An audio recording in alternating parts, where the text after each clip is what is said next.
सुखपाल खैरा जी का इस तरह गिरफ्तारी हो जाएगी वो लगता नहीं था, लेकिन ये कब से मामला चला, ईडी का मामला था। उन्होंने दावा किया था चैनल पे कि ये मामला मैंने चलवाया है, तो आज वो अंजाम तक पहुंच गया है। आरएसएस को लाने वाला अकाली दल, और जब पंजाब के अधिकारों की बात चल रही थी तब ये सुखबीर बादल या कोई और आगू इनका वो चुप क्यों रहा? उसकी चुप्पी कहीं ना कहीं सवाल के घेरे में। जो कांग्रेस पार्टी है वो पहले से ही एक मूड बनाकर गई थी या पूरा एक प्रोपोगेंडा सेट करके गई? चन्नी साहब बड़े अग्रेसिव मूड में नजर आए। उन्होंने सीधे अकाली दल पे इतने बड़े बड़े दोष लगाए कि आरोप लगाए कि वो सुन के हैरान थे सभी और जोश में कर रहे थे सारा। चन्नी को यह है कि विपक्ष को मैंने उसका आंसर जवाब कैसे देना है, ये नजर ना आए कि यानी कि सत्ता में जो है, जो मुख्यमंत्री है वो कमजोर मुख्यमंत्री नहीं है। राजा वड़िंग जी बड़े तरीके से चल रहे हैं, उनको अग्रेसिव माना जा रहा है। मैं उनको अग्रेसिव नहीं मानता हूँ। मालवीय का एक स्टाइल है बात करने का, वही स्टाइल उनका है। हरसिमरत कौर एसएसपी के दफ्तर जा रही है, उसके बाद यानी कि आप बोलो कि श्रोमणी अकाली दल के प्रधान कह रहे हैं कि हम उनको बोला कि मामला दर्ज करो इन पे, पिंकी पे, वहाँ पे जो उनका प्रत्याशी है एमएलए है। तो ये बात हुई कि बाद में निकल के आया जो सीसीटीवी कैमरे से जो सारी चीज़ें बात सामने आई, उससे पता चला कि कार के बोनट के ऊपर जो किसान नेता थे वो रोक के बात करना चाहते थे, उन्होंने रोका नहीं है तो निकल गए। फिर एक वीडियो पिंकी ने जब उस पर आरोप लगे तो उन्होंने दिखाई कि ये देखो वीडियो, फायरिंग कौन कर रहा है। किसानों का कहना है कि अकाली दल सिर्फ और सिर्फ अकाली दल ही लोगों में जाके अपना प्रचार करे। नमस्कार, आपका स्वागत है खबर दर्पण में। मैं हूं आपके साथ अनुराधा शर्मा। खबर दर्पण में हम बात करेंगे कुछ खास खबरों के बारे में, और इन्हीं खास खबरों पर ज्यादा चर्चा के लिए हमारे साथ हमारे स्टूडियो में मौजूद हैं डेली इंडिया न्यूज के ब्यूरो चीफ आर.एस. लिबरेट जी। आर.एस. लिबरेट जी, आपका बहुत बहुत स्वागत है। सत श्री अकाल। खबर दर्पण देखने वाले सभी दर्शकों को नमस्कार। आर.एस. लिबरेट जी, इस वक्त की सबसे बड़ी खबर है कि सुखपाल खैरा जी गिरफ्तार हो गए हैं। क्या कुछ है ये पूरा मामला? हाँ अनु, सुखपाल खैरा जी का इस तरह गिरफ्तारी हो जाएगी वो लगता नहीं था, लेकिन ये कब से मामला चला, ईडी का मामला था। उनको वहां बुलाया गया और कुछ ऐसे मुद्दों में उनको दोषी पाएगा तो उसके साथ गिरफ्तार कर लिया, लेकिन पूरा मामला क्या है वो अभी बाद में निकल के आएगा। अभी तो यही है कि उनको गिरफ्तारी कैसे होगी इसकी, तो क्योंकि वो बड़े मेरे सामने उम्दा तरीके से सब कुछ करते हैं। और ये एक बार मेरे से बात हुई थी, उनके इलाके के बुलत में है रणजीत सिंह राणा, उन्होंने बहुत बड़े दोष लगाए थे। हो सकता है ईडी का ये कोई मामला है, उसमें उन्होंने दावा किया था चैनल पे कि ये मामला मैंने चलवाया है, तो आज वो अंजाम तक पहुंच गया है। अभी देखते हैं आगे क्या होता है। पहले तो कैप्टन शायद उनको बचा सकते थे, अभी कैप्टन भी नहीं है। जी बिल्कुल। पंजाब विधानसभा सत्र का आज दूसरा दिन था, तो वो काफी हंगामेदार रहा। सत्र के पहले भी हंगामा हुआ और सत्र के अंदर भी हंगामा, जोरदार तूल पकड़ा हंगामे ने। तो क्या कुछ सत्र में अंदर रहा? हाँ, अभी तक सत्र चल रहा है, लेकिन अभी तक 3 बार उसको मुलतवी कर दिया गया है। हंगामा हो रहा है। वो एक तो बात अभी भी यानी कि हुई है कि वो ये है कि अकाली दल के एक विधायक को इतना उसने हंगामा किया कि स्पीकर को उसको बाहर निकालना पड़ा। इस तरह से हुआ कि यानी कि ये चन्नी सरकार का और चन्नी का लगता है कि आखिरी सत्र है, इसीलिए जो विपक्ष है वो इसको जाया नहीं जाना देना चाहता। वो चाहता है कि हम ऐसा कुछ हंगामा करते रहें जो हम सुर्खियां बटोरते रहें। जैसे कि हम बात करें सदन में जाने से पहले आम आदमी पार्टी कर रही है, वहां से पैदल जा रही है कुछ मुद्दे लेके, डीएबीपी का और चीज लेके, अकाली दल वाले जा रहे हैं। तो पहले जब सत्र शुरू होता है, हंगामा स्टार्ट होता है, तो कुछ डीएबीपी पे वो बहुत हंगामा होता है। उसके बाद क्या होता है कि वो ये बात कह के निकल जाते हैं कि डीएबीपी लोगों को मिल नहीं रही है। हालांकि अपने वो जो गृह मंत्री हैं सुखजिंदर सिंह रंधावा जी और उप मुख्यमंत्री भी हैं, उन्होंने बोल दिया कि आप बताओ कहाँ पे नहीं जा रहा डीएबीपी, वहां पे हम पहुंचा देंगे। लेकिन उन्होंने ऐसी बात नहीं सुनी और नारेबाजी करते हुए बाहर चले। उसके बाद क्या हुआ, उसके बाद अकाली दल आ गए। उस पर आज बड़ी मेरे को वो नजर आया कि जैसे कि चन्नी साहब बड़े अग्रेसिव मूड में नजर आए। उन्होंने सीधे और सीधे अकाली दल पे इतने बड़े बड़े दोष लगाए कि आरोप लगाए कि वो सुन के हैरान थे सभी और जोश में कर रहे थे सारा कुछ। उसमें ये हुआ कि देखो, पहले उन्होंने बोला कि आरएसएस को लाने वाला अकाली दल, और जब पंजाब के अधिकारों की बात चल रही थी तब ये सुखबीर बादल या कोई और आगू इनका वो चुप क्यों रहा? उसकी चुप्पी कहीं ना कहीं सवाल के घेरे में। ऐसे सवालों में घिरते हुए जब सिद्धू बहुत बोले और सिद्धू और मजीठिया की सीधी टकरार हुई। तकरार की वजह से ये हो गया कि यानी कि उन्होंने बोला कि ये आप बीएसएफ का है जो मुद्दा है, आपको सोचना था, लेकिन आप तो जाके वहां पे गृह मंत्री से मिलके आके इसको हरी झंडी दे दी। उनका आरोप था ये था, लेकिन उनका कहना था कि मैं तो शिष्टाचार के मुलाकात करने गया था जैसे एक मुख्यमंत्री जाता है। तो मैंने तो जो करतारपुर कॉरिडोर की बात चल रही उसको जल्दी खोलने की बात करने गया था। उनकी सफाई ये थी, लेकिन वो मूड में हंगामे के थे नहीं। लेकिन क्योंकि कहें कि जो मुख्यमंत्री चन्नी साहब हैं वो काफी अग्रेसिव नहीं दिखे आज तक, सबको उनका एक भोलापन, एक शराफत वाला चेहरा दिखा है, लेकिन अंदर वो काफी अग्रेसिव मूड में थे। क्या वो बदले ले रहे थे जितने उनके ऊपर वार किए गए? हाँ, नहीं, वो कहा जा सकता है कि जैसे मैंने आपको पहले जिक्र किया कि आज विपक्ष को ये है कि आखिरी सत्र है चन्नी का, चन्नी को ये है कि विपक्ष को मैंने उसका आंसर जवाब कैसे देना है, ये नजर ना आए कि यानी कि सत्ता में जो है, जो मुख्यमंत्री है वो कमजोर मुख्यमंत्री नहीं है, क्योंकि ये प्रचारा और प्रसार ऐसा किया जा रहा है कि ये कमजोर मुख्यमंत्री है, काम तो सिद्धू साहब कर रहे हैं जी। तो एक दूसरा उसमें दो चीजें हैं, जैसे वो जिस वर्ग से आते हैं यानी एससी वर्ग से आते हैं, वैसे ही उनको दबा के रखे हुए इतने समय से, यानी कि बहुत समय से ऐसा चल रहा है। ऐसी चीजों को लेके ऐसे नजर आया था। उन्होंने अपना वो दिखाना चाहे कि मैं कमजोर नहीं, और ये शब्द वो पहले भी बोल चुके हैं कि जब सिद्धू की बात चली थी, आप तो भाई उनकी बात कर रहे हो, और उन्होंने बोला कि मैं बात तरीके से करता हूँ, मेरा अलग सलीका है, लेकिन कोई मुझको ऐसी ना समझे कि मैं कमजोर हूँ या कुछ जानता नहीं। आज उन्होंने ये भी दिखाना चाहा।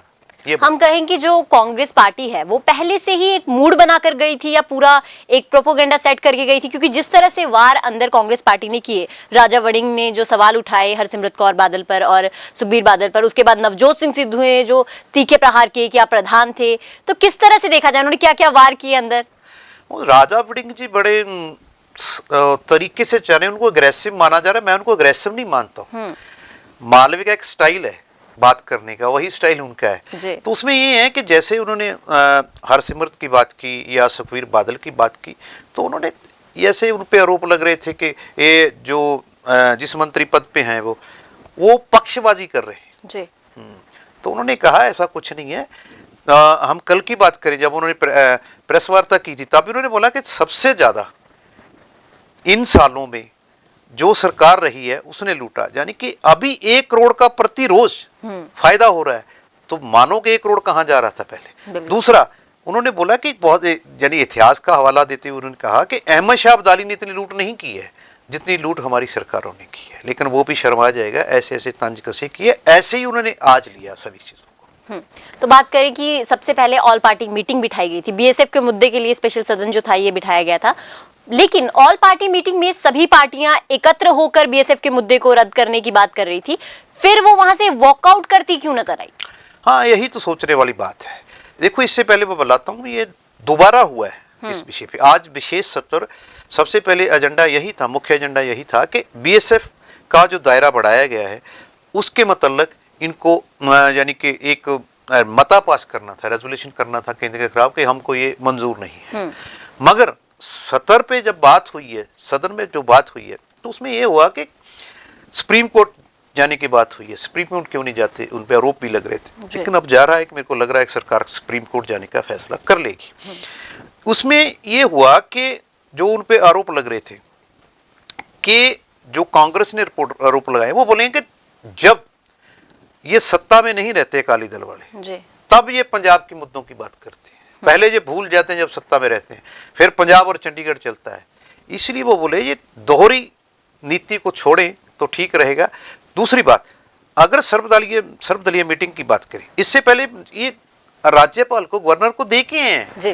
वो 3 कानूनों के बाद में खेती बाड़ी के, तो आज भी वही बात चली। वो एक प्रश्न और उठा 2013 से, ये यानी कॉन्ट्रैक्ट फार्मिंग का चल रहा था, आज उसको रद्द कर दिया गया, वो अलग बात है, लेकिन उनका क्वेश्चन था तब क्यों चलता था जी। ये बात है।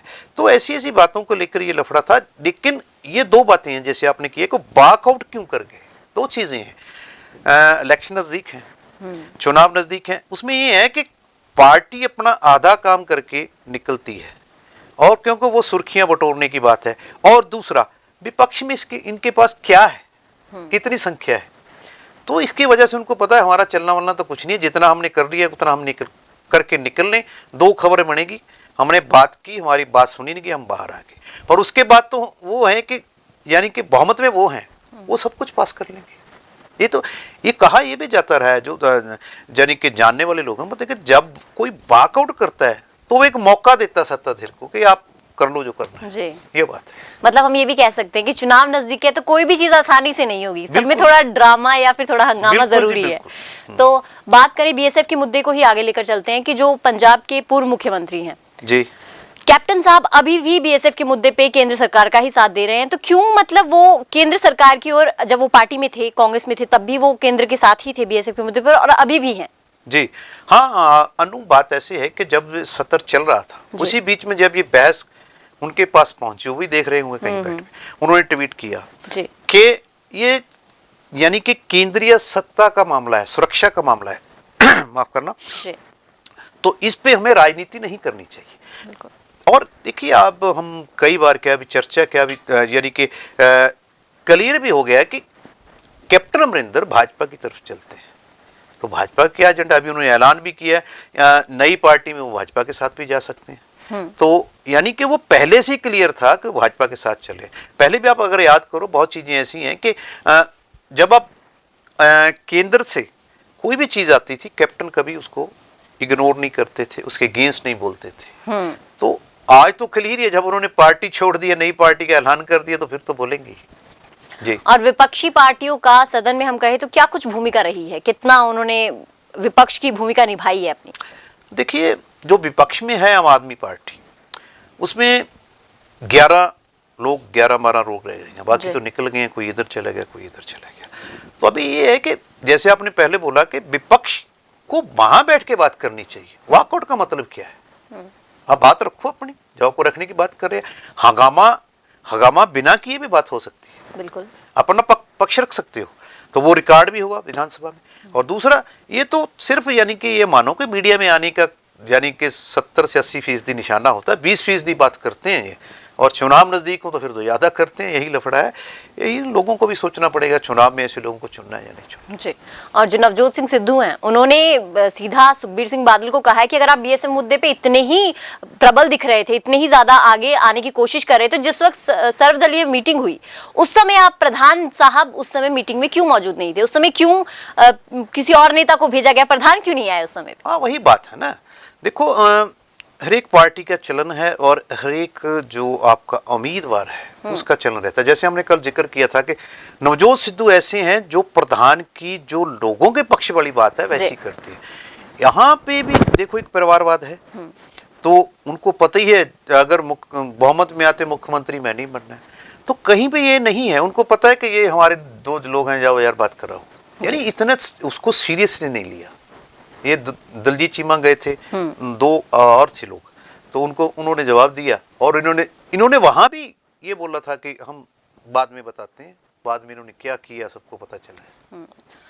सर जो फिरोजपुर घटनाक्रम था उसमें नोनी मांझी और उनके ड्राइवर को मामला दर्ज हो गया उनके ऊपर, तो क्या कुछ पूरा मामला था ये? हाँ वहाँ ये है कि जो कल ये घटना सामने आई तो पहले तो यही लगा कि किसान गाड़ी तोड़ रहे हैं, नोनी मान इल्ज़ाम लगा रहे हैं कि फायरिंग की हम पे कांग्रेस वालों ने, और ये हरसिमरत कौर एसएसपी के दफ्तर जा रही है। उसके बाद यानी कि आप बोलो कि श्रोमणी अकाली दल के प्रधान कह रहे हैं कि हम उनको बोला कि मामला दर्ज करो इन पे, पिंकी पे, वहाँ पे जो उनका प्रत्याशी है जो एमएलए है। तो ये बात हुई कि बाद में निकल के आया जो सीसीटीवी कैमरे से जो सारी चीज़ें बात सामने आई, उससे पता चला कि कार के बोनट के ऊपर जो किसान नेता थे वो रोक के बात करना चाहते थे, उन्होंने रोका नहीं है तो निकल गए। फिर एक वीडियो पिंकी ने जब उस पर आरोप लगे तो उन्होंने दिखाई कि ये देखो वीडियो, फायरिंग कौन कर रहा है, और किसानों को कैसे लखमीरपुर खीरी वाली घटना दोबारा हो सकती थी अगर कुछ ज़्यादा हो जाता। तो ये बात है। जब उसके बाद गुस्साए किसानों ने गाड़ी तोड़ दी, तो अभी भी मामला उन पे यानी कि इरादा कत्ल का ही हुआ है। और यानी कि नोनी मान के ड्राइवर और नोनी मान पे, तो वो तो होना ही था जब सबूत आपके सामने है।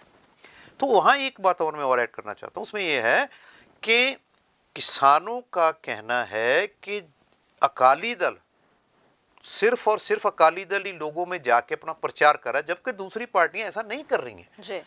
जब उन्होंने माना कि किसान इस मूड में अभी चल रहे हैं, 1 साल से वो सिंगू बॉर्डर पे बैठे हैं, कोई बात का हल नहीं निकल रहा, तो वो गुस्सा जाते हैं। उनको मत भड़काओ मत, जब चुनाव का ऐलान हो जाएगा, तारीख का ऐलान हो जाएगा, तब आप करो। तो वो मेरे को लग रहा है कि अकाली दल को लग रहा है कि हम बीच में जाएंगे तो शायद लोग हमारी बात सुनेंगे, लेकिन घटनाएं ऐसी हो रही हैं, विरोध बढ़ रहा है। तो हो सकता है कि आगे भी ऐसी घटनाओं को लेके बढ़ जाए। पर एक बात इस और सोचने लायक है, अकाली दल वहां भाजपा के केंद्रीय गृह राज्य मंत्री उसके बेटे की वो करता है, और यहाँ एक आपका जो वहां का गुरु हरसाई का आपने इन्होंने ऐलाना हुआ है उम्मीदवार, तो वो करता है। तो ये कहीं ना कहीं वो वही मिली भक्त वाली पुरानी बात चल रही है कि उन्होंने किया हम भी कर लेंगे, ये बात है।